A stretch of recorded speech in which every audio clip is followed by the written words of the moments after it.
Hello friends, नमस्कार। Welcome to my YouTube channel devise math classes. तो friends, आज से जो है हम अपने क्लास 12th की भी जो क्लासेज हैं अपने इस online platform device math classes पे स्टार्ट कर रहे हैं, जिसमें हम क्लास 12th मैथमेटिक्स में जो पहला चैप्टर है जिसका नाम है रिलेशन एंड फंक्शन, यानी कि संबंध एवं फलन। सिलेबस आप लोग अपने बुक से देख लीजिएगा। सिलेबस यहाँ पर कराने का कोई मतलब नहीं है, क्योंकि बुक आपके पास होगी तो आप उसमें खुद देख पाएंगे कि कौन कौन सा चैप्टर आपको पढ़ना है। कौन कौन सा चैप्टर पढ़ना है ये भी जानना ज़रूरी है, और उससे ज़्यादा ज़रूरी है कि हर एक चैप्टर को आपको बेहतरीन ढंग से पढ़ना होता है। ठीक है, तो सिलेबस आप लोग अपने जो है किताब में देख लेंगे कि कौन कौन सा चैप्टर है जो आपको पढ़ना है। हम यहाँ पे एक एक चैप्टर जो है आपको कराएंगे, और लास्ट में जब हमारा सिलेबस ख़त्म हो जाएगा तो हम आंसर पेपर के कुछ सेट को भी कराएंगे। साथ ही साथ जो इम्पोर्टेंट क्वेश्चन हैं उनको कराएंगे, जो अपने प्रीवियस ईयर में पूछे गए जो इम्पोर्टेंट क्वेश्चंस उनको भी कराया जाएगा। मतलब ये है कि आपकी जो तैयारी है वो एकदम अच्छे ढंग से जो है कराएंगे। बोर्ड परीक्षा के पहले आपको एकदम तैयार करके भेजेंगे। हमारे जो ऑफलाइन क्लासेज है वो भी यहाँ पे चलती है। आप सभी को बता देते हैं कि हमारी जो ऑफलाइन क्लास है वो अयोध्या में अवध यूनिवर्सिटी के सामने जो है एक जीनियस टाइपिंग क्लासेस करके है, नीचे जीनियस टाइपिंग क्लासेस चलती है, और ऊपर जो है हमारा ऑफलाइन कोचिंग सेंटर है जिसका नाम है TWP एकेडमी। ठीक है, तो आप लोग वहाँ, अगर आप यहाँ आसपास के अयोध्या के रहने वाले लोग हैं तो आप लोग यहाँ पे आइएगा और डेमो लीजिए, देखिए कैसा यहाँ पे चलता है। और उम्मीद है कि आप जब यहाँ पे आएंगे तो आप ज़रूर आपको चीज़ें समझ में आएंगी। तो चलिए आते हैं, बात करते हैं थोड़ा कि अभी हमारी जो क्लास 10th की क्लासेज हैं वो ऑलरेडी हम स्टार्ट कर चुके हैं, और जिसमें हम क्लास 10th मैथमेटिक्स में जो पहला चैप्टर है जिसका नाम है रियल नंबर्स, उनकी ऑलरेडी 2 क्लास हम जो है आपको यूट्यूब पे प्रोवाइड करा चुके हैं। तो आज जो हम क्लास 12 में पढ़ने वाले हैं, और जिसमें हमारे चैप्टर का नाम है रिलेशन एंड फंक्शन, यानी कि संबंध एवं फलन, तो इनके ऊपर आज हम लोग यहाँ पे डिस्कशन करेंगे। ये जो चैप्टर है आपका क्लास 11th में भी था, तो बहुत सारे बच्चे जो 11th क्लास को अच्छे से नहीं पढ़ते हैं, क्योंकि एक 12th क्लास में आप इसको तभी समझ पाएंगे जब आपका जो 11th में जो बच्चा 11th में इसको पढ़ा होगा तो उसको ही ये चीज़ समझ में आने वाली है। तो इसी वजह से जो है हम थोड़ा सा जो 11th में चीज़ें पढ़ी गई हैं उनके ऊपर थोड़ा सा डिस्कशन करेंगे, ताकि आपको जो ये टॉपिक है वो समझने में मदद कर सके। तो इसी वजह से जो है हम थोड़ा सा 11th की टॉपिक को जो है यहाँ पे पढ़ने वाले हैं। तो आप सभी को सबसे पहले बता देते हैं कि जो रिलेशन अपना होता है इसमें कौन कौन सा 11th का टॉपिक है जो आप यूज़ करने वाले हैं इसमें। तो सबसे पहले जो है आपको यहाँ पे पढ़ना पड़ेगा सेट, जिसको हिंदी में बोलते हैं समुच्चय। तो समुच्चय आपको जानना पड़ेगा, यानी कि सेट क्या होता है, एलिमेंट उसमें होते हैं, बिलोंग करते हैं क्या होता है, इनके बारे में पढ़ेंगे। उसके बाद हम लोग यहाँ पे पढ़ेंगे सबसेट के बारे में, जिसको हिंदी में बोलते हैं उप समुच्चय। किसी सेट के कुछ एलिमेंट लेके सेट बनाया जाता है, उसी को बोलते हैं सबसेट। अभी आगे देखेंगे इसको उप समुच्चय क्या होता है, इनके बारे में पढ़ेंगे थोड़ा सा। ठीक है, उसके बाद तीसरी चीज़ यहाँ पे आएगी आपकी जो है कार्टेशियन प्रोडक्ट, इसके बारे में पढ़ेंगे। कार्टेशियन प्रोडक्ट के बारे में यहाँ पे हम लोग पढ़ने वाले हैं, जिसको हिंदी में बोलते हैं कार्तीय गुणनफल। क्या पढ़ेंगे? कार्तीय गुणनफल। ठीक है, सबसेट में ही हम लोग पढ़ेंगे किसी भी सेट के नंबर ऑफ सबसेट कैसे निकालते हैं। नंबर ऑफ सबसेट को पढ़ना पड़ेगा, बहुत इंपॉर्टेंट है। सबसेट ही इसमें मीन इंपॉर्टेंट है, क्योंकि रिलेशन की डेफिनेशन में सबसेट वर्ड यूज़ होगा, तो आपको सबसेट जो है यहाँ पे आना चाहिए। तो इतनी चीज़ जो है आपको यहाँ पे, और कार्टेशियन प्रोडक्ट के अंदर ही हम आपको बताएंगे ऑर्डर्ड पेयर के बारे में। क्या बताएंगे? ऑर्डर्ड पेयर, जिसको हिंदी में बोलते हैं क्रमित युग्म। क्या बोलेंगे इसको? क्रमित युग्म। ठीक, तो कम से कम आपको इतने टॉपिक के बारे में अगर नॉलेज नहीं है तो आज की क्लास आपको बिल्कुल भी समझ में आने वाली नहीं है। ठीक है, तो आज की क्लास बोले तो मतलब ये कि अगर हम इतने टॉपिक को आपको नहीं पढ़ाएंगे तो आप रिलेशन की डेफिनेशन को नहीं समझ पाएंगे, रिलेशन क्या होता है ये आपको समझ में नहीं आएगा, और रिलेशन के टाइप तो आज की क्लास में होगा ही, लेकिन उसके पहले रिलेशन क्या होता है ये जानना ज़रूरी है। तो रिलेशन की टाइप को तो बाद में पढ़ा जाएगा, पहले रिलेशन क्या होता है ये आपको सीखना बहुत ज़्यादा ज़रूरी है। तो रिलेशन को सीखने के लिए जो है इन सब तमाम सारे टॉपिक जो कि अपने 11th क्लास में होते हैं उनमें ये पढ़ाया जाता है। तो जो बच्चे नहीं पढ़े होंगे उनको समझ में नहीं आएगा, इसी वजह से जो है पहले हम इन सब सारी टॉपिक के ऊपर यहाँ पे डिस्कशन करने वाले हैं। ठीक है, उसके बाद हम लोग आएंगे अपने मेन टॉपिक रिलेशन के ऊपर, फिर रिलेशन के जो टाइप्स हैं उनके ऊपर आएंगे, उनके बारे में यहाँ पे जानने वाले हैं। तो ये जो चैप्टर है रिलेशन एंड फंक्शन, ये 2 टुकड़ों में डिवाइड किया गया है। एक भाग होगा इसका रिलेशन, जिसे हिंदी में बोलते हैं संबंध, और जो दूसरा इसका भाग होगा वो होगा फंक्शन यानी कि फलन। तो 2 हिस्सों में ये टॉपिक है। तो चलिए अब हम लोग स्टार्ट करते हैं आज की क्लास को, और सबसे पहले जानेंगे कि अपना सेट क्या होता है। उसके बाद सेट की हेल्प से हम लोग सबसेट के बारे में सीखेंगे। तो एक एक चीज़ों को चलिए यहाँ पे हम लोग सीखने वाले हैं। ठीक है, आप लोग को अच्छे से पढ़ाई वढ़ाई करनी है, क्योंकि 12th क्लास तो है तो आसान ही है, कोई प्रॉब्लम नहीं है, आपको चीज़ें समझ में आएंगी, इसमें कोई दिक्कत नहीं है। लेकिन जैसे ही आप नया चैप्टर कोई पढ़ेंगे तो जो पुराना चैप्टर आप पीछे पढ़ चुके होंगे उनके जो कंसेप्ट है वो आपके दिमाग से धीरे धीरे उड़ने लगेंगे। बस इसमें यही प्रॉब्लम है। बस बाकी प्रेजेंट टाइम में जो भी चीज़ें आपको पढ़ाई जाएंगी वो सारी चीज़ें आपको समझ में आएगी। बस यहाँ पे जो समस्या हमने आपको बता दिया, तो यही प्रॉब्लम यहाँ पे है। तो चलिए आइए सेट के बारे में जो है सबसे पहले सीखते हैं, सेट क्या है। ठीक है, तो यहाँ पे जो है सबसे पहला टॉपिक जो कि आज की क्लास का होगा वो होगा सेट। इसको हिंदी में बोलते हैं समुच्चय।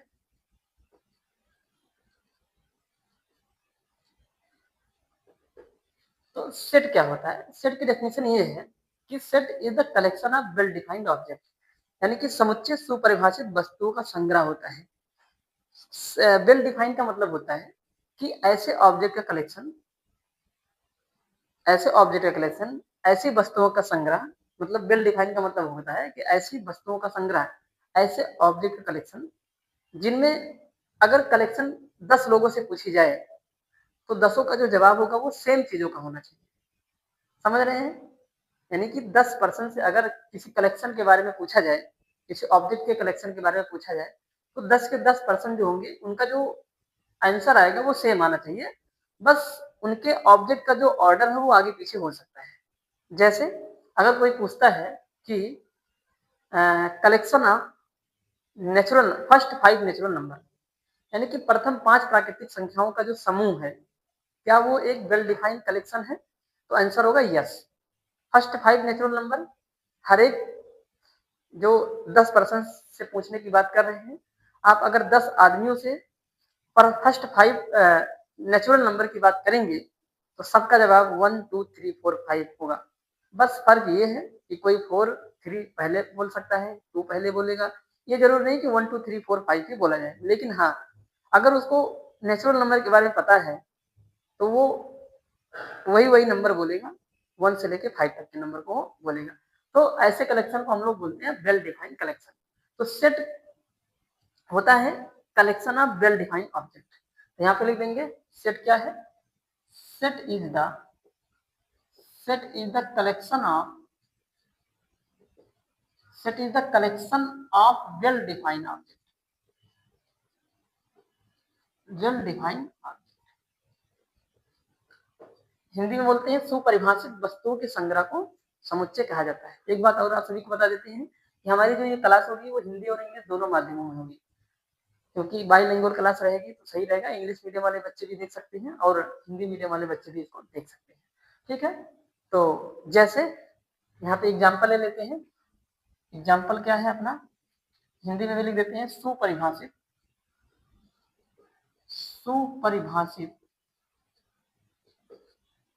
वस्तुओं के संग्रह को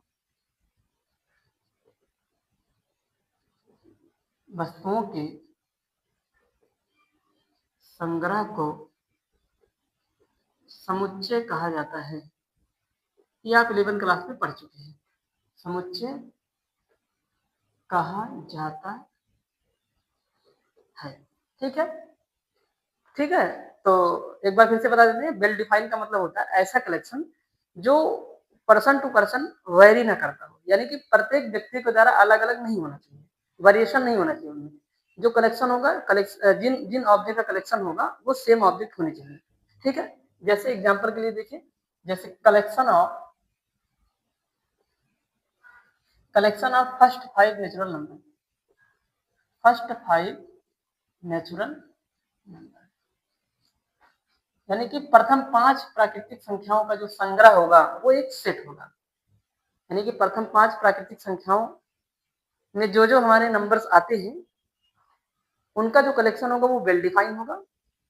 अब अगर वो जो हमारे 5 नंबर्स नेचुरल नंबर हैं, अगर उनको हम किसी कर्ली ब्रेकेट में बंद कर देते हैं तो जो कलेक्शन होगा तब वो सेट कहलाएगा। ठीक है, तो क्या करते हैं, सेट होने के लिए जिन वस्तुओं का कलेक्शन बनाया गया है उनको कर्ली ब्रेकेट में रखना पड़ता है। ठीक है, तो जैसे अगर अभी ये तो कलेक्शन है, वो भी कौन सा कलेक्शन है, ये वेल डिफाइंड है, यानी कि ये सुपरिभाषित वस्तुओं का संग्रह है। लेकिन इसको सेट होने के लिए सबसे पहले तो एक नाम दे देना पड़ेगा आपको। जैसे कि इसका नाम ए है और फर्स्ट 5 यानी कि प्रथम 5 नेचुरल प्राकृतिक संख्या, प्रथम शब्द लगाने से स्टार्टिंग से 5 बोलने हैं। यहाँ पे आ जाएगा 1 2 3 4 और यहाँ पे कितना आ जाएगा 5। किसी भी व्यक्ति से पूछेंगे सबका जवाब सेम आएगा। तो कलेक्शन सेट तब होगा जब कलेक्शन में आए हुए जो ऑब्जेक्ट हैं उनको हम कर्ली ब्रैकेट में बंद कर देते हैं, तब वो सेट हो जाएगा। तो जैसे यहाँ पे ये अभी एक सेट है और ये कलेक्शन है, वो भी कौन सा वाला है, वेल डिफाइंड। तो सेट बनाने के लिए सबसे पहले कलेक्शन बनाना पड़ेगा और कलेक्शन कैसा होना चाहिए, वेल डिफाइंड होना चाहिए, सुपरिभाषित होना चाहिए। अब सुपरिभाषित कलेक्शन में जो ऑब्जेक्ट आती है जब उनको कर्ली ब्रैकेट में बंद कर देंगे तब जो चीज बनकर तैयार होगी उसी को हम लोग बोलते हैं सेट। एक दूसरा एग्जांपल ले लेते हैं, collection of vowels,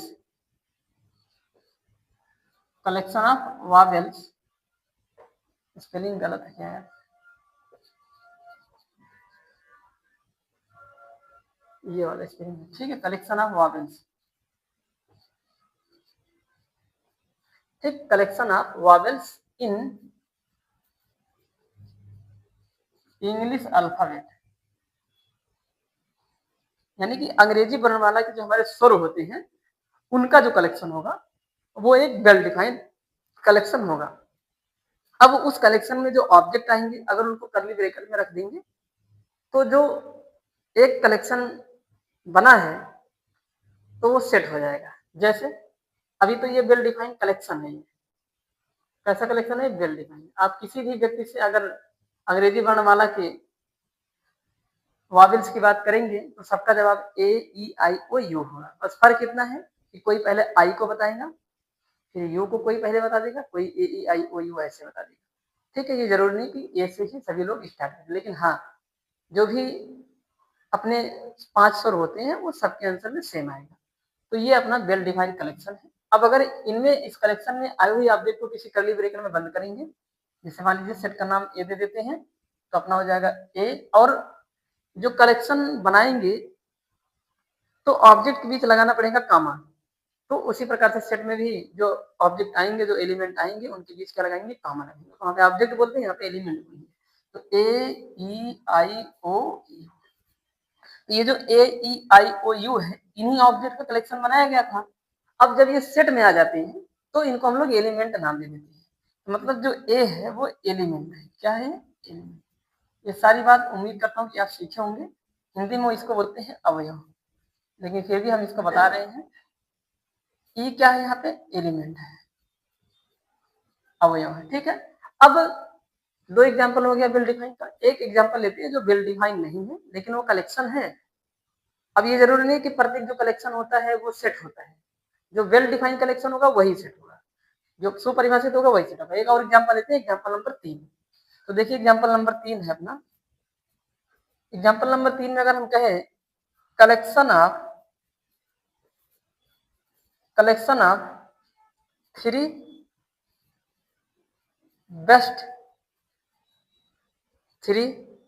best batsman in the world, यानी कि पूरे संसार में 3 जो बेस्ट बैट्समैन हैं उनका कलेक्शन। तो जो बेस्ट होता है उसकी कोई डेफिनेशन नहीं होती है, सबके हिसाब से अलग अलग बेस्ट प्लेयर, बेस्ट बैट्समैन है। ठीक है, जैसे अब अगर हम 5 लोगों से पूछेंगे तो ये जरूरी नहीं कि पांचों के जो बेस्ट 3 बैट्समैन है वो सेम हो। जैसे मेरे जो फेवरेट बैट्समैन है वो विराट हो जाएंगे, रोहित हो गए, और मान लीजिए धोनी है। कोई दूसरा है आदमी जिसके कोई दूसरे होंगे, जैसे रैना हो गए, उसके बाद मान लीजिए सचिन हो गए, फिर सहवाग हो गए। तो ये जो बेस्ट बेस्ट बैट्समैन की बात है, ये वेल डिफाइंड कलेक्शन नहीं है, क्योंकि ये पर्सन टू पर्सन वेरी कर रहा है। 5 व्यक्तियों से अगर पूछे जाएंगे तो ये जरूरी नहीं कि पांचों के जो बेस्ट बैट्समैन है वो विराट, रोहित और धोनी है। ठीक है, तो अलग अलग जो है यहाँ पे हो सकते हैं। तो इसीलिए ये जो कलेक्शन है वो वेल डिफाइंड नहीं है, यानी कि सुपरिभाषित नहीं है। तो इस कलेक्शन से सेट नहीं बन सकता है। कलेक्शन तो ये है, पर यहाँ से समुच्चय नहीं बन पाएगा, सेट नहीं बन पाएगा। तो ये नॉट वेल डिफाइंड है। यहाँ पे क्या लिख देंगे? Not well defined. तो ये सुपरिभाषित नहीं है, तो इनसे सेट नहीं बन पाएगा। तो सेट सिर्फ उन्हीं कलेक्शन से बनता है जो वेल डिफाइंड होते हैं। ठीक है, तो आपको ध्यान में रखना है। तो कभी कभी क्वेश्चन पूछा जाता है कि is all collection is set, क्या जो सभी कलेक्शन होती हैं वो सेट है? तो आंसर होगा नहीं। Only well defined collection are create a set. ठीक है, तो अब हम लोग सेट को सीख चुके हैं, और हमने ये भी देखा कि सेट के अंदर जो ऑब्जेक्ट आते हैं या जिन ऑब्जेक्ट का कलेक्शन बनाया गया है उनको हम लोग एलिमेंट कहते हैं। जैसे ए एलिमेंट है इस सेट ए का, ई एलिमेंट है इस सेट ए का। तो ये चीज लिखी ना जाए, इसी वजह से अगर कोई एलिमेंट, कोई सेट है, उसके अंदर जो एलिमेंट है वो बिलोंग करेंगे उस सेट से। तो मतलब जो ए होगा वो बिलोंग की ये साइन है, और ये सेट ए से बिलोंग कर रहा है, इस सेट ए से बिलोंग कर रहा है। तो ये जो साइन है इसको हम लोग बोलते हैं बिलोंग। क्या बोलेंगे? इसको हम लोग बिलोंग कहते हैं। ठीक है, तो इसी प्रकार से जो आई होगा वो बिलोंग कर रहा है सेट ए से। ठीक है, दूसरी चीज, सेट के अंदर जो हमारे एलिमेंट होंगे उनके बीच कामा लगा होता है, और एलिमेंट कभी भी रिपीट नहीं करते हैं। ठीक है, तो इतनी बात आपको समझ में आ चुकी होगी। आपने को यहाँ पे हमने समझाया कि सेट क्या होते हैं। क्या प्रत्येक कलेक्शन सेट होता है? तो आपने सीखा नहीं, ऐसा कलेक्शन जो वेल डिफाइन होता है, यानी कि जो पर्सन टू पर्सन वेरिएशन, यानी कि जिनमें वेरिएशन नहीं होता है। ऐसा नहीं है कि अगर 10 व्यक्तियों से पूछे जाए 10 के जवाब सेम है, तो ऐसे कलेक्शन को वेल डिफाइंड कलेक्शन नहीं कहा जाता। इनके बारे में हमने सीखा। तो अब हम लोग सेट के बारे में, उनकी डेफिनेशन को देख लिया। अब थोड़ा सा देखते हैं कि सेट को जो है कैसे यहाँ पे रिप्रेजेंट करते हैं। तो किसी भी सेट को रिप्रेजेंट करने के 2 तरीके होते हैं। पहला तरीका है सेट बिल्डर फॉर्म, और दूसरा तरीका है रोस्टर फॉर्म। तो सेट को 2 प्रकार से जो है यहाँ पे रिप्रेजेंट करते हैं। तो अपना जो सेट होता है वो 2 प्रकार से रिप्रेजेंट किया जाएगा। पहला set builder form, set builder form Hindi में बोलते हैं समुच्चय निर्माण विधि। क्या बोलेंगे इसको? समुच्चय निर्माण विधि। और दूसरा होता है रोस्टर फॉर्म। ठीक है, इसको हिंदी में भी रोस्टर फॉर्म ही कहा जाता है, रोस्टर रूप इसको कह सकते हैं। ठीक है, तो इस तरह से जो है 2 रूप होते हैं सेट को रिप्रेजेंट करने के। तो यहाँ पे जो लिखा गया है ये, अच्छा, जो रोस्टर फॉर्म है इसको हम लोग टेबुलर फॉर्म भी कहते हैं। टेबुलर फॉर्म, तो आप देख रहे हैं टेबुलर फॉर्म का मतलब टेबल के फॉर्म में लिखा गया होगा। तो जैसे कि यहाँ पे जो ए सेट लिखा गया है, आप लोग देखिए यहाँ पे ये टेबल के फॉर्म में है, तो इसी को हम लोग बोलते हैं रोस्टर फॉर्म। Roster form. और जो ऊपर चीजें लिखी गई है, collection of first 5 natural number, इस तरह से जो लिखा जाता है, थोड़ा सा और उसमें लिखा जाएगा ऐसे कुछ करके।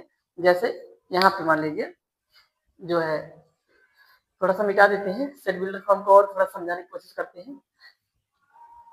जैसे यहाँ पे मान लीजिए यही है, मान लीजिए अपने पास एक सेट है, और सेट बिल्डर फॉर्म में ऐसे लिखा जाएगा, करली ब्रेकर में तो रहता ही है, लिखा जाएगा कि x such that x is first five natural number, ऐसे करके लिखा जाएगा कि यक्स जो कि सेट का कोई भी एलिमेंट हो सकता है, और यक्स होगा क्या? वो अपने फर्स्ट 5 नेचुरल नंबर। तो ऐसे कुछ लिखा जाता है अपना सेट बिल्डर फॉर्म, मतलब डेफिनेशन लिखी होगी सेट की। और इसी चीज को जब ऐसे लिख देते हैं तो इसको हम लोग बोलते हैं रोस्टर फॉर्म। बहुत ज्यादा डीप नहीं जाएंगे, क्योंकि हम ये मान के चल रहे हैं कि ऑलरेडी आपने ये चीज पढ़ रखी है। ठीक है, तो ये रहा अपना जो है सेट को रिप्रेजेंट करने के दो तरीके, सेट बिल्डर फॉर्म समुच्चय निर्माण विधि और रोस्टर फॉर्म यानी कि रोस्टर रूप। रोस्टर रूप का दूसरा नाम है टेबुलर फॉर्म। ठीक है, तो ये रहा अपना दो तरीका। तो अब जो है सेट के बारे में इतनी जानकारी हमारे पास हो चुकी है। अब हम लोग थोड़ा सा जो है पढ़ते हैं क्या यहाँ पे सबसेट के बारे में, क्योंकि धीरे धीरे हम रिलेशन की तरफ बढ़ रहे हैं, क्योंकि बहुत ज्यादा लंबा इसको नहीं खींचना है। जितना हमारे काम की चीजें हैं सिर्फ उतना ही पढ़ेंगे। तो हम लोग पढ़ते हैं जो है अपने सबसेट के बारे में। किसके बारे में पढ़ेंगे? सबसेट के बारे में पढ़ेंगे। चलिए देखिए सबसेट के बारे में जानते हैं क्या होता है सबसेट। मान लीजिए आपके पास दो सेट है और वो दोनों नॉन इम्पैक्टिव सेट। देखिए सेट के कई सारे टाइप होते हैं, टाइप को हम नहीं बता रहे क्योंकि हमें जो मेन इंपॉर्टेंट जो हमारे लिए वो है यहाँ पे सबसेट के बारे में पढ़ना।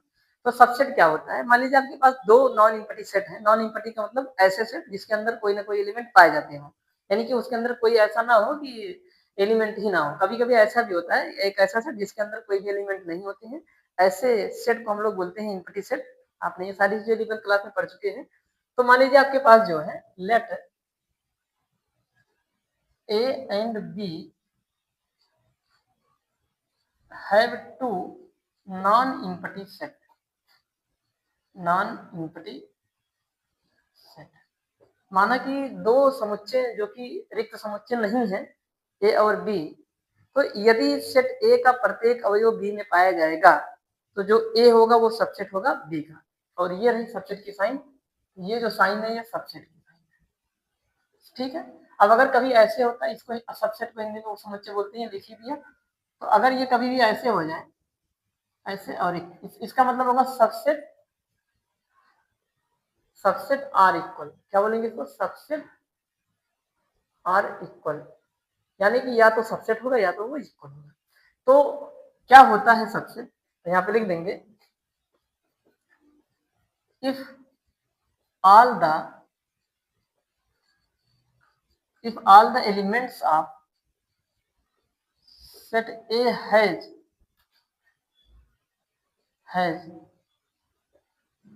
belonged in set B, then A is subset of B, then A is subset of B। यदि समुच्चय A के प्रत्येक अवयव समुच्चय B में पाए जाते हैं तो जो A होगा वो B का उप समुच्चय होता है।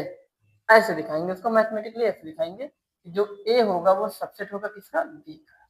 ठीक है, लेकिन अगर A और B दोनों इक्वल सेट होते हैं, इक्वल सेट बोले तो जो जो एलिमेंट पहले वाले सेट में है यानी कि ए में है वही वही बी में अगर हो जाए, जितने एलिमेंट फर्स्ट सेट ए में है उतने ही एलिमेंट अगर बी में हो जाए, यानी कि एलिमेंट की संख्या और सेम सेम एलिमेंट अगर दोनों सेट में होते हैं तो ऐसे दोनों सेट को हम लोग बोलते हैं इक्वल सेट, समान समुच्चय कहते हैं। और अगर दो समान समुच्चय हैं तो ए सबसेट होता है बी का और बी सबसेट होता है ए का। लेकिन यहाँ पे क्या होता है कि ए अगर सबसेट है बी का तो जो बी सेट होगा वो थोड़ा सा बड़ा होगा। ए के सारे एलिमेंट पाए जाएंगे तो जिसके पाए जाएंगे वही होता है। यहाँ पे लिख देंगे ए जो है वो सबसेट है किसका? बी का। तो ये रहा सबसेट की साइन। ठीक है, तो आपको यहाँ पे ध्यान में रखना। जैसे मान लीजिए एग्जाम्पल ले लेते हैं, जैसे यहाँ पे 1 2 3 और 4 सेट ए है और जो बी है उसके अंदर एलिमेंट है 1 2 3 4 5 और यहाँ पे 6। तो आप लोग देख पा रहे हैं कि समुच्चय ए के जो सारे अवयव हैं वो बी में पाए जा रहे हैं, इसलिए जो ए है वो सबसेट है बी का, लेकिन बी ए का सबसेट नहीं है। तो फिर क्या है? तो बी ए का है सुपर सबसेट। इसको क्या बोलते हैं हम लोग? सुपर सबसेट कहते हैं। ठीक है, तो इस तरह से जो है यहाँ पे देखने को मिलता है। बट अगर यहाँ पे लिख देंगे but if A is equal to B then A is subset of B and B is subset of A। तो A जो है वो B का सबसेट है और B किसका सबसेट है? A का सबसेट है। तो इस तरह से आपको जानना है अगर दो सेट इक्वल है तो। जैसे कि यहाँ पे इक्वल नहीं है, इक्वल होने के लिए नंबर ऑफ एलिमेंट और सेम सेम एलिमेंट भी होने चाहिए थे। तो ये रहा सबसेट की डेफिनेशन। अब सबसेट क्या करते हैं, कैसे बनाते हैं सबसेट को, यहाँ पे थोड़ा सा देख लेते हैं कैसे सबसेट को बनाते हैं और किसी भी सेट के कितने सबसेट होते हैं। यहाँ पे लिख देंगे number of number of total subset of any set is equal to क्या होता है, तो ये होगा 2 की power number of element in that set. तो अगर उस सेट में n एलिमेंट है तो 2 की पावर जो हो जाएगी यहाँ पे n हो जाएगी, जहां पे n क्या है, तो यहाँ पे नंबर ऑफ सबसेट ऐसे निकालेंगे, नंबर ऑफ सबसेट, हिंदी में बोलेंगे उप समुच्चयों की संख्या। किसकी संख्या? उप समुच्चयों की संख्या। हिंदी में लिखेंगे उप समुच्चयों की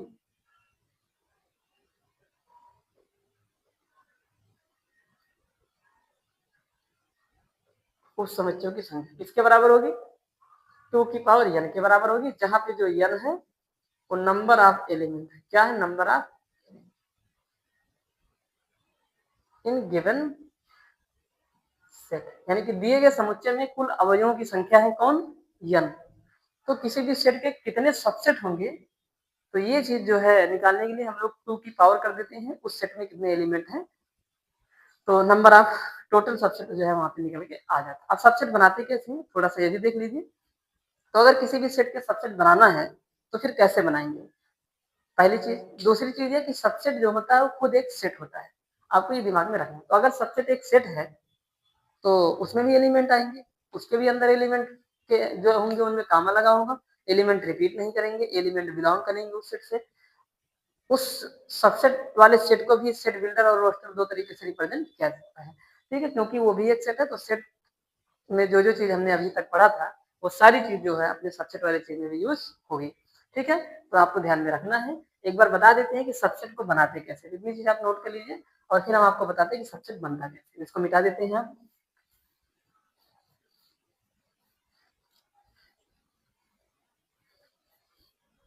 ठीक है। तो देखिए यहाँ पे समझिए बात को। मान लीजिए आपके पास एक सेट है, लेट ए सेट ए, और जिसमें एलिमेंट है 1 2 3। तो सबसे पहले बताएंगे इसके कितने सबसेट बनेंगे, तो नंबर ऑफ सबसेट कितने बनेंगे, नंबर ऑफ सबसेट कुल उपसमुच्चयों की संख्या। तो 2 की पावर कितने एलिमेंट है इसमें, 3 एलिमेंट है, 2 की पावर 3 जो कि 8 के बराबर। तो इसके 8 जो है यहाँ पे सबसेट बनने वाले हैं। एक बार फिर से बता देते हैं, सबसेट कुछ और नहीं एक सेट होता है, तो उसको भी कर्ली ब्रैकेट के अंदर डालेंगे जो एलिमेंट बनेंगे। तो सबसेट बनाने का तरीका क्या है, पहले यहाँ से सिंगल सिंगल एलिमेंट उठाएंगे और उनको कर्ली ब्रैकेट में बंद कर देंगे, ठीक है। तो जैसे इस सेट ए का जो पहला वाला सबसेट होगा, जो फर्स्ट सबसेट होगा वो क्या बनेगा, सबसेट एक सेट होता है इसलिए कर्ली ब्रैकेट में, तो सिंगल एलिमेंट उठा के बना लेंगे। तो देखिए एक सेट बन गया, तो यहाँ से एलिमेंट उठाइए और कर्ली ब्रैकेट में बंद करिए। क्या करेंगे, जिस सेट का सबसेट बना रहे हैं वहां से एलिमेंट उठाइए और उसको कर्ली ब्रैकेट में बंद करिए, तो एक सबसेट बन जाएगा। सेकंड सबसेट क्या होगा इसका, सेकंड सबसेट हो जाएगा, 2 को उठाएंगे, पहले सिंगल सिंगल उठाएंगे, थर्ड जो सबसेट होगा वो क्या हो जाएगा, थर्ड सबसेट अपना हो जाएगा 3। जो चौथा वाला सबसेट होगा वो क्या होगा, अब दो दो एलिमेंट उठाएंगे, तो दो दो एलिमेंट उठाएंगे तो आ जाएगा 1 2, ठीक। ऐसे फिफ्थ वाला जो होगा वो क्या होगा, फिफ्थ वाला जो हो जाएगा अपना वहां पे हो जाएगा 2 3। और जो सिक्स्थ यानी कि छठा वाला जो सबसेट होगा वो क्या होगा, तो हो जाएगा 1 3। और जो सेवंथ वाला होगा वो अपना बन जाएगा यहाँ से, अब तीनों एलिमेंट पकड़ लेंगे क्योंकि 1 2 हो गया, 2 3 हो गया, 1 3 हो गया, 2 2 वाले सारे हो गए। अब उसके बाद तीनों पकड़ेंगे तो आ जाएगा कितना, 1 2 यहाँ पे 3, 7 हो गए।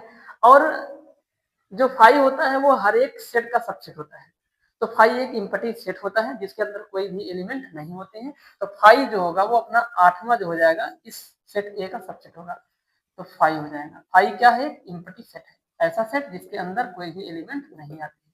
तो आपको ध्यान में रखना होगा। तो इस तरह से सबसेट बनाते हैं। Subset is also a set, ये मोस्ट इंपॉर्टेंट बात है, subset is also a set. जो उप समुच्चय होता है वह भी एक समुच्चय ही होता है, ये दिमाग में आपको रखना है, ठीक है। तो अभी हमने जाना कि सबसेट क्या होता है। तो अगर किसी भी सेट के, मान लीजिए कोई सेट ए है, उसके सारे अवयव किसी दूसरे समुच्चय बी में पाए जाते हैं, दूसरे सेट बी में पाए जाएंगे, तो जो ए होगा वो सबसेट होगा बी का। अगर बी के ए में पाए जाएंगे तो बी सबसेट होगा ए का। अगर ए और बी दो इक्वल सेट हैं तो ए सबसेट है बी का और बी सबसेट है ए का।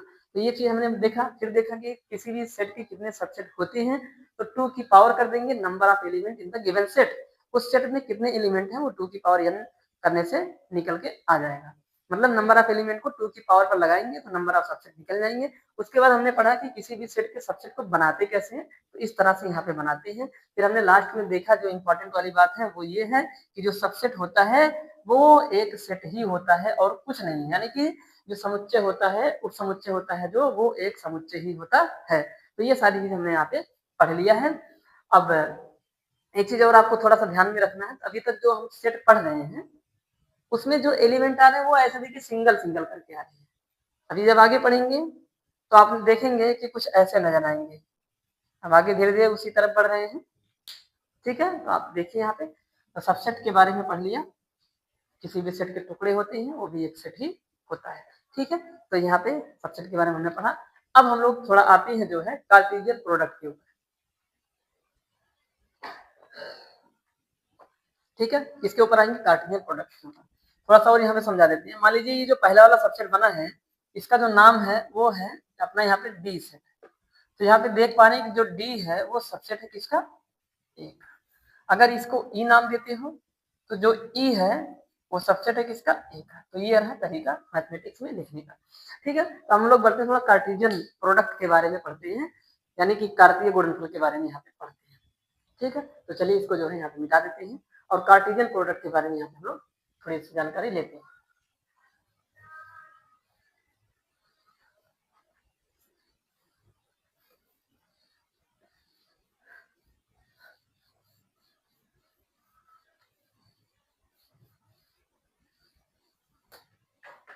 तो हमारा जो नेक्स्ट टॉपिक है वो है कार्टेशियन प्रोडक्ट, यानी कि कार्तीय गुणनफल। इसको हम लोग क्या बोलेंगे, इसको कार्तीय गुणनफल कहते हैं, कार्टेशियन प्रोडक्ट। नेक्स्ट टॉपिक है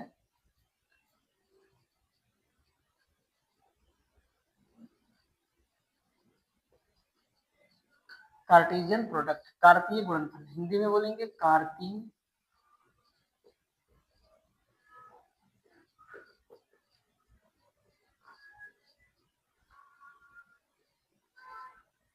कार्तीय गुणनफल क्या होता है इसके बारे में देखिए। ये इंपॉर्टेंट, धीरे धीरे इंपॉर्टेंट है, सब धीरे धीरे बढ़ रहे हैं अपने रिलेशन की तरफ। तो कार्तीय गुणनफल होता क्या है सबसे पहले से, तो जो कार्टेशियन प्रोडक्ट होता है ये भी एक सेट होता है, ये भी क्या होता है, एक सेट होता है, ठीक है। तो सबसे मोस्ट इंपोर्टेंट चीज यही है कि जो कार्टेशियन प्रोडक्ट होता है it is also a set. यहाँ पर लिखेंगे it is also a set.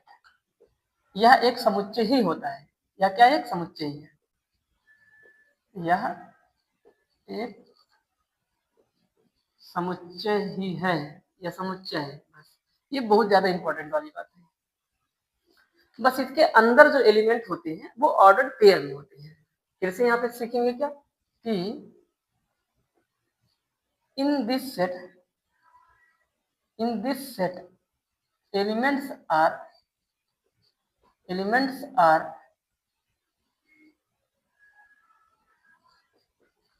In the Cartesian form.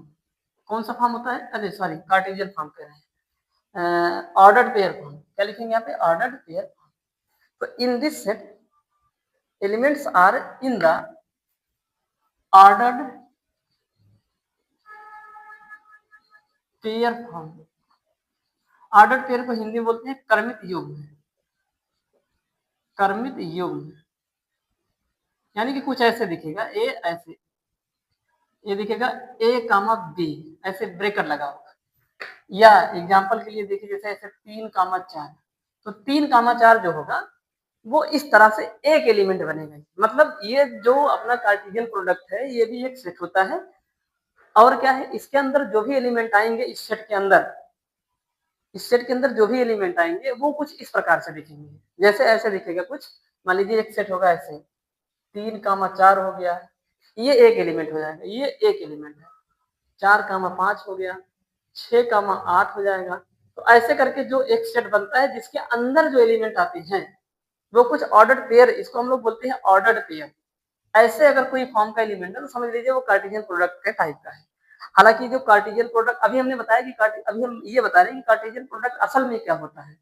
वैसे मेन रूप से जो कार्टेशियन प्रोडक्ट है वो क्या है कि जब हम दो सेट के एलिमेंट को मल्टीप्लाई करा देते हैं, क्रॉस करा देते हैं, तो जो एक सेट बनकर तैयार होता है उसी सेट को हम लोग बोलते हैं कार्टेशियन प्रोडक्ट और उसको नाम देते हैं। मान लीजिए अपने पास अगर दो सेट है, एक सेट ए है दूसरा सेट बी है, उनका जो क्रॉस होगा उसको हम लोग लिखेंगे ए क्रॉस बी और उसी को हम लोग नाम देते हैं कार्टेशियन प्रोडक्ट। ठीक है, क्या नाम देंगे उसी को हम लोग कार्टेशियन प्रोडक्ट। लेकिन ये कार्टेशियन प्रोडक्ट आता कैसे है ये ज्यादा इंपॉर्टेंट नहीं है, ये होता क्या है ये सब समझना बहुत ज्यादा जरूरी है। ठीक है, तो यहाँ पे आपको इंपॉर्टेंट वाली बात ये है कि ये एक सेट होता है, ये सबसे ज्यादा इंपॉर्टेंट वाली बात है। अब अगर ये सेट है तो इसके अंदर भी क्या आएगा, एलिमेंट आएगा। इसके अंदर जो भी एलिमेंट आएगा वो सिंगल सिंगल एलिमेंट नहीं होगा जैसे अभी तक आपने पढ़ा है, वो कुछ ऑर्डर पेयर के फॉर्म में होगा, जैसे कि यहाँ पे हमने दिखा दिया कुछ इस प्रकार से होगा। और यहाँ पे ये छोटे से ब्रैकेट में यूज होगा, इसको हम लोग बोलते हैं एक ऑर्डर पेयर। तो एक ऑर्डर पेयर एक एलिमेंट का काम करेगा। तो अगर आए मेन मुद्दे पर, तो यहाँ पे जो अपना कार्टेशियन प्रोडक्ट होता है उसको हम लोग कहते हैं ए क्रॉस बी। कार्टेशियन प्रोडक्ट किसे दिखाएंगे, ए क्रॉस बी से दिखाएंगे। होयर, यहाँ पे लिख देंगे where A and B are, where A and B are two non empty set, non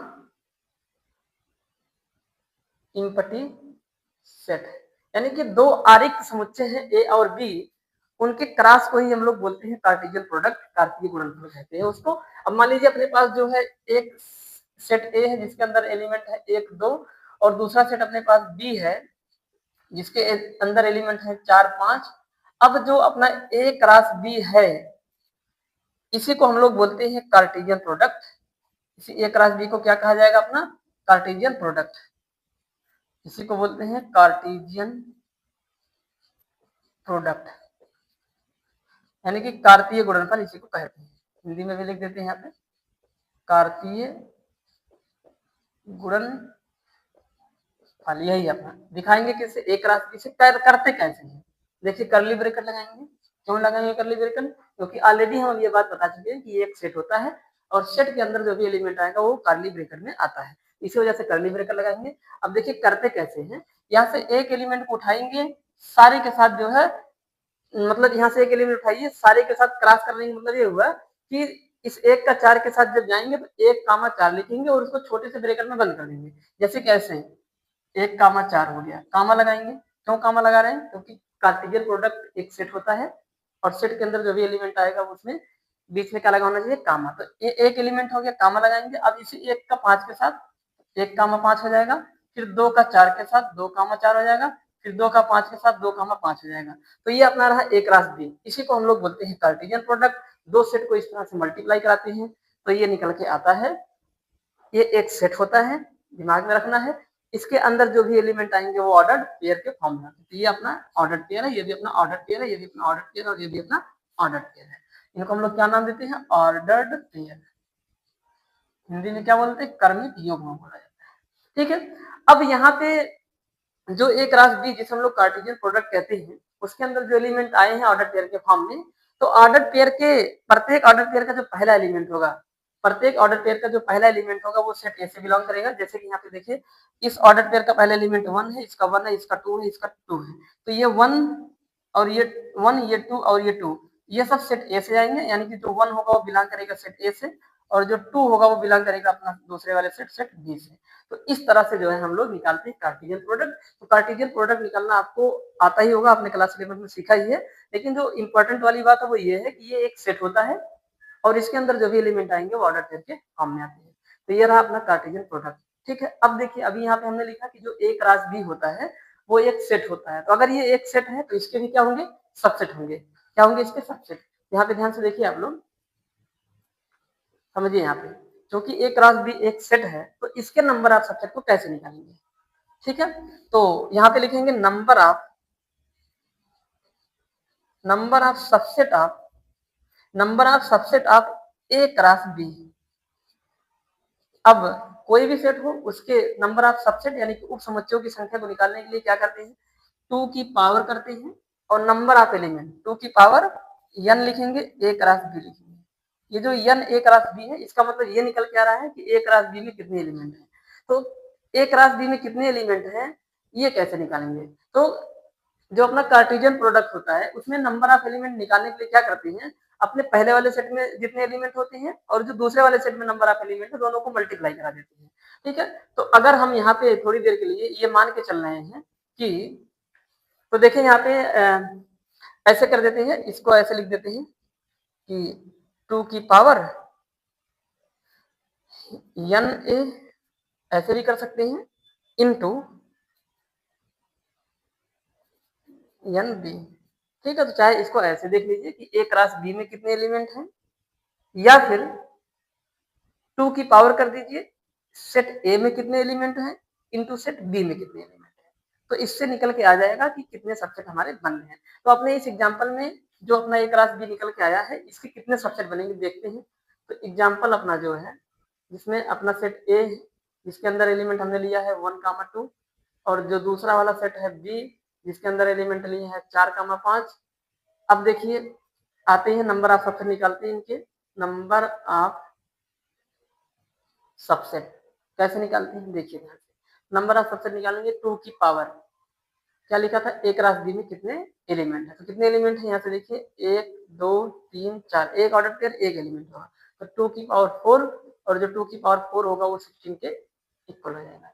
तो इस तरह से निकालते हैं नंबर ऑफ सबसेट, या इससे निकाल लेंगे, इससे निकालेंगे कैसे निकालेंगे तो r यहाँ से ऐसे कर देंगे 2 की पावर n a यानी कि सेट a में कितने एलिमेंट है, तो सेट a में कितने एलिमेंट है तो 2 एलिमेंट है इनटू सेट बी में कितने एलिमेंट है 2 एलिमेंट है, फिर से वही आ गया 2 की पावर 4, फिर से अपना निकले कितना आ जाएगा 16 आ जाएगा। तो यहाँ पे नंबर ऑफ सबसेट इस तरह से निकालते हैं। तो अभी आपने देखा कि एक जो नॉर्मल सेट होता है उसके अंदर जो एलिमेंट आते हैं वो सिंगल सिंगल करके आते हैं, जैसे ऐसे आपने देखा कि यहाँ पे एक सेट लिखा है ए, इसके अंदर देखिए इस तरह से एलिमेंट आए हैं।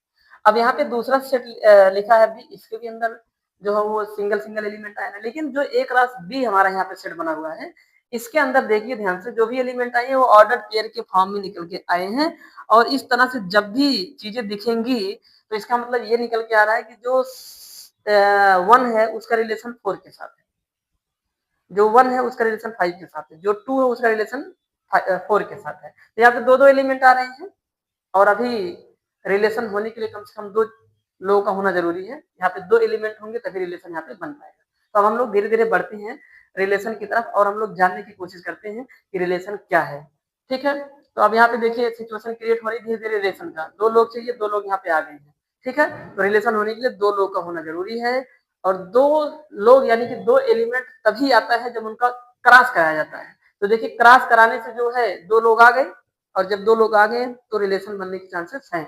तो इसीलिए जो रिलेशन की डेफिनेशन है वो अब हम लोग यहाँ पे सीखने चल रहे हैं, देखिए क्या होता है। अच्छा एक बात और यहाँ पे जो हमारे ए क्रॉस बी निकल के आए हैं जिसके हमारे 16 सबसेट होंगे यानी कि 16 जो उपसमुच्चय होंगे, इनमें से कुछ उपसमुच्चयों को यहाँ पे बना लेते हैं। जैसे कि यहाँ पे मान लीजिए जो है अपने पास इसके कुछ सबसेट बनाते हैं, यहाँ पे बना लेते हैं। जैसे मान लीजिए अपने पास यहाँ पे पहला वाला सबसेट हो जाएगा ए क्रॉस बी का। तो सबसेट बनाने के लिए क्या सिखाया था कि गिवन सेट से एक एलिमेंट उठा लेंगे, उसको कर्ली ब्रैकेट में बंद कर लेंगे, तो 1, 4 2 उठा लेंगे और क्या तो 1, 5। ये एक सबसेट है, किसका है ये ए क्रॉस बी का। इसके अंदर जो भी एलिमेंट आए हैं इस तरह से आए हैं, तो एक का रिलेशन 4 के साथ है, एक का रिलेशन 5 के साथ है। रिलेशन होने के लिए 2 एलिमेंट चाहिए, और 2 एलिमेंट वाला सेट तभी बन पाएगा जब 2 सेट को क्रॉस करा देते हैं। तो अब आते हैं रिलेशन की तरफ। ठीक है, तो देखिए रिलेशन क्या है, अब हम लोग धीरे धीरे रिलेशन की तरफ बढ़ते हैं। रिलेशन की डेफिनेशन जानने के बाद हम लोग जानेंगे कि रिलेशन कितने टाइप का होता है। ठीक है, तो हम लोग बढ़ते हैं रिलेशन की तरफ। चलिए पढ़ते हैं रिलेशन के बारे में। तो अभी आपको हमने बताया कि जो रिलेशन है, रिलेशन होने के लिए जो है कम से कम 2 लोगों का होना जरूरी है। 2 लोगों का मतलब जैसे अगर आदमियों की बात करते हैं तो 2 लोग होने चाहिए, 2 व्यक्ति होंगे तभी रिलेशन हो पाएगा। तो वैसे ही यहाँ पे हम पढ़ रहे हैं किसके बारे में, यहाँ पे पढ़ेंगे जो है एलिमेंट के बीच रिलेशन। 2 एलिमेंट होंगे सेट के, उनके बीच रिलेशन को यहाँ पे हम लोग पढ़ने वाले हैं। तो रिलेशन की डेफिनेशन सबसे पहले बता देते हैं एक बार फिर से क्लियर कर देते हैं। रिलेशन होने के लिए कम से कम कितने लोग होना जरूरी है? 2 लोग होना जरूरी है। तो ठीक यहाँ पे भी रिलेशन तभी बन पाएगा जब हमारे पास 2 एलिमेंट होंगे। ठीक है, 2 एलिमेंट के बीच यहाँ पे हम लोग रिलेशन पढ़ेंगे। अब वो दोनों एलिमेंट पहले से बड़ा हो सकता है, पहला दूसरे से बड़ा होगा, छोटा हो सकता है, 2 गुना हो सकता है, 4 ज्यादा है, 5 कम है। तो ये सारे रिलेशन जो है यहाँ पे बनेंगे। तो रिलेशन क्या है? तो relation is the subset are equal to A cross B. अभी आपने देखा था कि ए क्रॉस बी क्या होता है, तो फिर यहाँ पे रिलेशन ए क्रॉस बी के सबसेट होंगे या फिर ए क्रॉस बी के इक्वल ही होता है। अब ए क्रॉस बी इसलिए यहाँ पे लिया गया है, अब आप समझ पा रहे होंगे कि ए क्रॉस बी अगर नहीं कराएंगे तो 2 एलिमेंट आपस में एक साथ कैसे आएंगे। ठीक है, तो इसी वजह से जो है यहाँ पे क्रॉस के जो सबसेट होते हैं वही हमारे क्या होती है? रिलेशन होती है। रिलेशन डेफिनेशन क्या है? तो जो रिलेशन होता है, रिलेशन इज द सबसेट और relation is a subset or equal to A cross B, and A cross B is the Cartesian product of two non-empty set A and B। ठीक है, तो यहाँ पे इसको ऐसे लिखेंगे, मैथमेटिकल फॉर्म में लिखेंगे कि जो रिलेशन R है इसको R से दिखाएंगे। रिलेशन को किससे दिखाते हैं? R से दिखाएंगे। यहाँ पे लिख देंगे जो रिलेशन होगा उसको दिखाएंगे किससे? R से दिखाएंगे। ये दिमाग में आप लोग रखेंगे। ठीक है, तो जो रिलेशन R होगा, जो रिलेशन R होगा वो सबसेट होगा, इक्वल होगा किसके? ए क्रॉस बी। तो ये दिमाग में आपके रखनी है। ए क्रॉस बी के ही सबसेट और इक्वल क्यों हो रहे हैं? ए के क्यों नहीं हो रहे हैं? बी के क्यों नहीं हो रहे हैं? आपने देखा कि रिलेशन होने के लिए कम से कम 2 एलिमेंट का होना जरूरी है, और 2 एलिमेंट तभी एक साथ आते हैं जब ए क्रॉस बी कराते हैं तभी आते हैं। इसी वजह से जो है यहाँ पे रिलेशन सबसेट हुआ ए क्रॉस बी, या फिर इक्वल भी हो सकता है। मतलब जो हमारे ए क्रॉस बी हैं उनके अगर कुछ सबसेट बना लिए जाएं तो उस सबसेट में जो एलिमेंट आते हैं ऑर्डर पेयर के फॉर्म में, तो उस ऑर्डर पेयर का जो पहला वाला एलिमेंट होगा वो दूसरे से रिलेटेड होता है।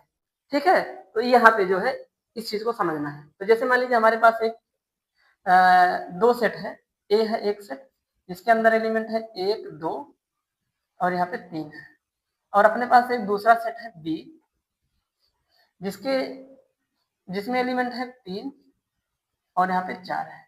अब ए क्रॉस बी करा लेते हैं। ए क्रॉस बी जब भी हम कराएंगे तो कितना आ जाएगा? यहाँ पे 1 3 आएगा, फिर 1 4 आ जाएगा, फिर 2 3 आ जाएगा, और 2 3 आ जाएगा, और उसके बाद जो है 2 4 आ जाएगा, फिर 3 3 आ जाएगा, और यहाँ पे कितना आ जाएगा? 3, और यहाँ पे कितना आ जाएगा? ठीक है, तो यहाँ पे जो है ये ए क्रॉस बी निकल के आया है। अब अगर हम ए क्रॉस बी के जो है कुछ सबसेट बना लेते हैं तो ए क्रॉस बी यहाँ पे लिखेंगे लेट सबसेट ऑफ लेट यहाँ पे लिखेंगे let R1 is the any subset of A cross B.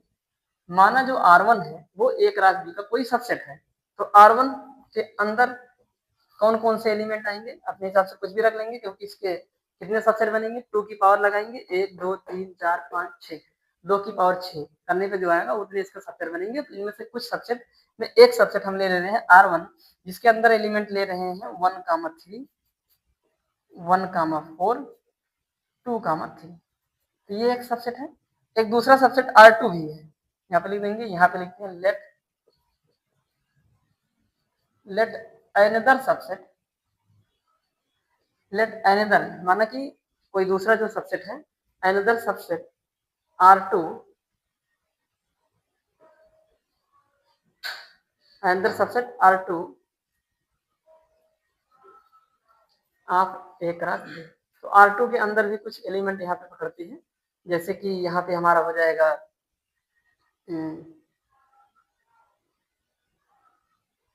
सीधा यही पकड़ लेते हैं 1 3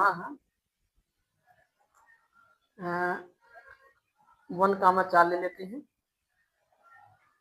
और जो है यहाँ पे ठीक है एक एलिमेंट खाली यहाँ पे पकड़ लिया। ठीक है, तो देखिए यहाँ पे समझिए बात को। अब ये जो R1 सबसेट निकला है और ये जो R2 सबसेट निकला है, यही होता है रिलेशन। यही क्या होता है? रिलेशन होता है। तो R1 जो है वो रिलेशन है। R1 क्या है? R1 is the relation. यहाँ पे R2 रिलेशन है, R2 के यहाँ पे रिलेशन है। इसको रिलेशन नाम इसलिए दिए हैं क्योंकि इस R1 सेट में जो आए हुए एलिमेंट हैं, इनके ऑर्डर पेयर मतलब एलिमेंट, जैसे मान लीजिए यहाँ पे फर्स्ट एलिमेंट ये है, इनका जो पहला एलिमेंट है वो दूसरे वाले से क्या है? रिलेटेड है। अब रिलेशन क्या है? रिलेशन इसमें मान लेते हैं थोड़ी देर के लिए, यहाँ पे जो R1 है इसके अंदर रिलेशन ये बनाया गया है कि ऑर्डर पेयर का जो पहला वाला एलिमेंट होगा वो दूसरे वाले से छोटा होगा। समझ रहे हैं ना? R1 मान लीजिए ये जो R1 है, इसका अगर हम लोग यहाँ पे सेट बिल्डर फॉर्म बनाते हैं R1 का, तो R1 का जो सेट बिल्डर फॉर्म होगा वो कुछ इस प्रकार से मान लेते हैं हमारे पास है। मान लीजिए कि अपने पास एक रिलेशन R1 बनाया गया। देखिए रिलेशन R1 क्यों नाम दे दिया, इसको रिलेशन क्यों कह रहे हैं? क्योंकि ये जो R1 है वो सबसेट है और सबसेट ही क्या होता है? रिलेशन होता है। अब ये R1 किसका सबसेट है? A क्रॉस B का सबसेट है और A क्रॉस B का जो भी सबसेट होगा उसी को क्या नाम दिया गया है यहाँ पे? रिलेशन। अब रिलेशन क्या है? रिलेशन ये है कि R1 के अंदर जो भी एलिमेंट आएंगे तो किसी भी ऑर्डर पेयर का जो पहला वाला एलिमेंट होगा वो दूसरे वाले से अगर छोटा हो जाएगा तो वो रिलेशन हुआ। तो जो रिलेशन पहले ऑर्डर पेयर पे फॉलो होगा वही हर एक एलिमेंट के ऑर्डर मतलब वही हर एक एलिमेंट पर फॉलो होना चाहिए। तो यहाँ पे हम R1 में रिलेशन ये बनाए हुए हैं कि कुछ ऐसे दिखेगा कि A, B टाइप का होगा सच दैट। अब देखिए अभी आपको बताया था सेट बिल्डर फॉर्म में जो एक नॉर्मल सेट होता है जिसमें सिंगल एलिमेंट आते हैं, तो वहां पे यक्स सच दैट एक्स लिखे थे। यहाँ पे यक्स की जगह जो है वहां पे यक्स एलिमेंट था। अब यहाँ पे यक्स की जगह ए बी है, ए बी एलिमेंट है, ए कामा बी एक ही एलिमेंट है, ये समझ लीजिए ये यक्स है, तो यक्स सच दैट यक्स बोले, या फिर ये एलिमेंट कुछ इस प्रकार से है कि जो ए है वो लेस है बी से, बस ऐसे। और जो ए है वो सेट ए से बिलोंग करेगा और जो बी है वो सेट बी से बिलोंग करेगा। तो देखिए यहाँ पे रिलेशन यही है कि जो ए है वो छोटा होना चाहिए बी से। ए कौन है? ऑर्डर पेयर का पहला एलिमेंट, और बी कौन है? ऑर्डर पेयर का दूसरा एलिमेंट। ठीक है, और एक ऑर्डर पेयर एक एलिमेंट का काम करेगा। तो ये एक रिलेशन है। ये क्या है? रिलेशन है। तो R1 के अंदर जो हमारे एलिमेंट आएंगे वो यही तो आएंगे। देखिए कैसे, यहाँ पे हर एक ऑर्डर पेयर ऐसा है जिसमें पहला वाला एलिमेंट दूसरे वाले से क्या है? छोटा है। तो ये मैथ में जो छोटा है, बड़ा है, 2 गुना है, 4 गुना है, ये रिलेशन को बताता है। तो इस तरह से हमने देखा कि जो रिलेशन होता है वो क्या होता है, तो किसी भी सेट के एलिमेंट का किसी दूसरे सेट के एलिमेंट के साथ, या फिर उसी सेट के एलिमेंट का उसी सेट के एलिमेंट के साथ भी रिलेशन हो सकता है। यहाँ पे हमने 2 अलग-अलग सेट लिए, ये जरूरी नहीं है। 12th क्लास में आपको उसी सेट का उसी सेट के साथ ही जो है रिलेशन पढ़ना है। तो ठीक है, तो हमने यहाँ पे देखा कि रिलेशन सबसेट होता है। किसका सबसेट होता है? A क्रॉस B का। इक्वल भी हो सकता है, मतलब कभी-कभी पूरा का पूरा A क्रॉस B ही उतर के चला आता है अपने इस रिलेशन वाले रिलेशन वाले सेट में। और यहाँ पे जो इम्पोर्टेंट चीज है वो ये है कि जो अपना रिलेशन होता है, इंपॉर्टेंट चीज है कि जो अपना रिलेशन होता है, रिलेशन इज आल्सो ये सेट, रिलेशन इज आल्सो ये सेट। जो अपना संबंध होता है वो अभी एक समुच्चय होता है। ये बहुत ज्यादा इंपॉर्टेंट वाली बात है। तो अगर रिलेशन एक सेट होता है तो इसको भी सेट बिल्डर के फॉर्म में लिख सकते हैं। तो अभी जो हमने यहाँ पे लिखा है रिलेशन की डेफिनेशन, यही है सेट बिल्डर फॉर्म किसका? रिलेशन का। तो जब भी रिलेशन की डेफिनेशन लिखी होगी ऐसे स्टेटमेंट फॉर्म में, तो आप लोग समझ जाइएगा कि वो जो रिलेशन वाला सेट है उसका वो सेट बिल्डर फॉर्म है। तो इसको भी रोस्टर और सेट बिल्डर फॉर्म में लिख सकते हैं। तो यहाँ पे आपको मोटा मोटा ये समझना है कि रिलेशन होने के लिए 2 एलिमेंट चाहिए, और 2 एलिमेंट होने के लिए कार्टेशियन प्रोडक्ट का होना जरूरी है। तो इसीलिए यहाँ पे डेफिनेशन ये बनाई गई है कि जो रिलेशन होता है वो सबसेट होगा या फिर इक्वल होगा किसके? ए क्रॉस बी के। कभी भी ए या कभी भी खाली बी नहीं हो सकता है क्योंकि वहां पे सिंगल एलिमेंट आते हैं। तो ये रहा रिलेशन की डेफिनेशन। ठीक है, तो इस तरह से आपको जो है दिमाग में रखना है। इंपॉर्टेंट चीज ये है कि रिलेशन भी एक सेट होता है। ठीक है, ध्यान में ये रखना है। ठीक, क्यों सेट होता है? क्योंकि वो सबसेट होता है। किसका सबसेट होता है? ए क्रॉस बी का। और किसी भी सेट का जो सबसेट होता है वो भी एक सेट होता है। तो ये रहा रिलेशन। अभी यहाँ पे एक और रिलेशन बनाया गया है। यहाँ पे देखिए इसी ए क्रॉस बी का एक और सबसेट जो कि R2 है।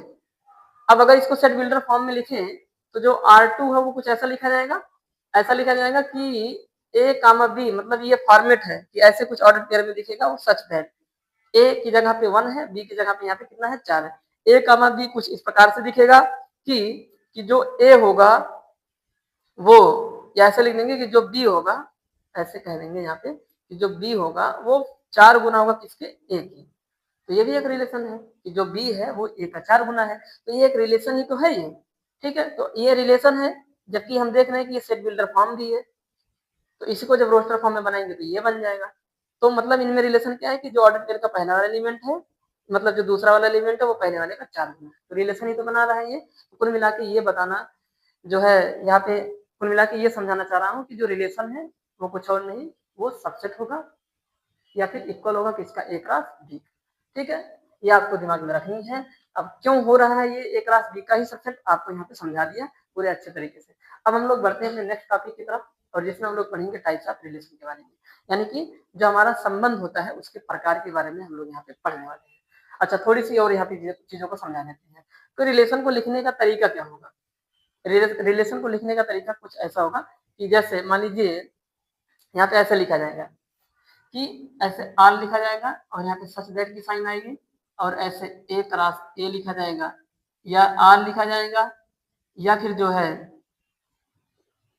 ए क्रॉस बी लिखा जाएगा। मतलब सेट ए का बी के साथ क्या होना चाहिए, रिलेशन यहाँ पे होता है। ठीक है, तो ऐसे करना है, या फिर इसको जो है हम थोड़ा मैपिंग के माध्यम से भी समझ सकते हैं। तो देखिए मैपिंग के माध्यम से कैसे समझेंगे, तो इसको आप लोग नोट कर लीजिएगा जो है, फिर यहाँ पे मिटाते हैं और थोड़ा इसको मैपिंग के माध्यम से समझने की कोशिश करते हैं।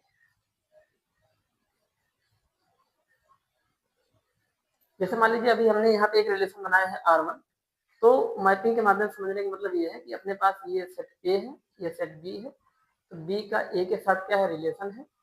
तो इसमें कौन कौन से एलिमेंट है, 1 है, 2 है, और 1 2 3 है, और बी सेट में है 3, और कितना यहाँ पे 4 है। तो देखिए 1 का रिलेशन किसके साथ है, 3 के साथ, तो 1 से ऐड हो जाएगा किसके साथ, 3 के साथ। 1 का रिलेशन किसके साथ है, 4 के साथ, तो 1 से ऐड हो जाएगा किसके साथ में, 4 के साथ। और 2 का किसके साथ में है यहाँ पे, 3 के साथ, तो 2 का 3 के साथ। यहाँ पे 3 बच गया, कोई दिक्कत नहीं, रिलेशन में ये सब चीजें होती हैं। ऐसा जरूरी नहीं है कि सेट ए के प्रत्येक एलिमेंट का सेट बी में रिलेशन बनता ही हो, रिलेशन के अंदर ये चीज जरूरी नहीं है। ठीक है, तो ये सारी चीज जो है होती है। ये रिलेशन इस प्रकार से भी दिखाते हैं कि 1 का 3 के साथ रिलेशन, 1 का 4 के साथ, 2 का 3 के साथ है।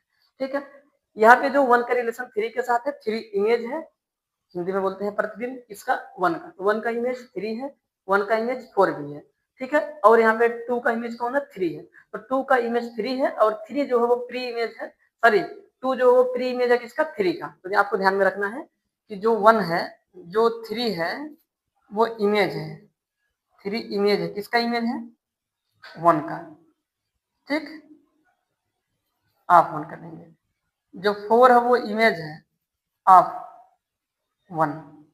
जो यहाँ पे 3 है वो इमेज है, किसका इमेज है, 2 का। और जो 1 है, और जो 1 है वो प्री इमेज है, किसका प्री इमेज है, वो जो 1 है वो प्री इमेज है किसका, 3 का, और किसका है, 4 का भी है। ठीक है, और जो 2 है वो प्री इमेज है,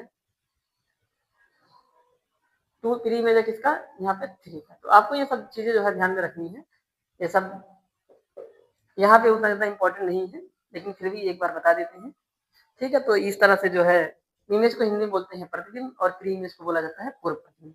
तो ये रहा रिलेशन की कुछ बातें। अब हम लोग पढ़ते हैं टाइप्स ऑफ रिलेशन को। क्या पढ़ेंगे हम लोग, टाइप्स ऑफ रिलेशन। ठीक है, तो हालांकि अब टाइप्स ऑफ रिलेशन को हम लोग पढ़ते हैं अपनी दूसरे क्लास में, किसी दूसरे क्लास में पढ़ेंगे टाइप्स ऑफ रिलेशन। और जो टाइप्स ऑफ रिलेशन अपनी क्लास 12 का टॉपिक है। हालांकि रिलेशन, टाइप्स ऑफ रिलेशन पढ़ने के लिए, समझने के लिए आपको रिलेशन की समझ होना जरूरी था, इसलिए यहाँ पे हम इतना पूरा टॉपिक जो रिलेशन से संबंधित चीजें थी उनको हमने यहाँ पे बताया। उम्मीद करता हूँ कि आप जब इसको देखेंगे तो आपको ये सारी चीजें समझ में आएंगी। हम लोग मिलेंगे अपने नेक्स्ट लेक्चर में, जिसमें हम लोग क्लास 12 का जो मेन टॉपिक है टाइप्स ऑफ रिलेशन, संबंध के प्रकार, उनके बारे में हम लोग स्टडी करेंगे। ठीक है, तो हम लोग मिलते हैं अपने नेक्स्ट लेक्चर में।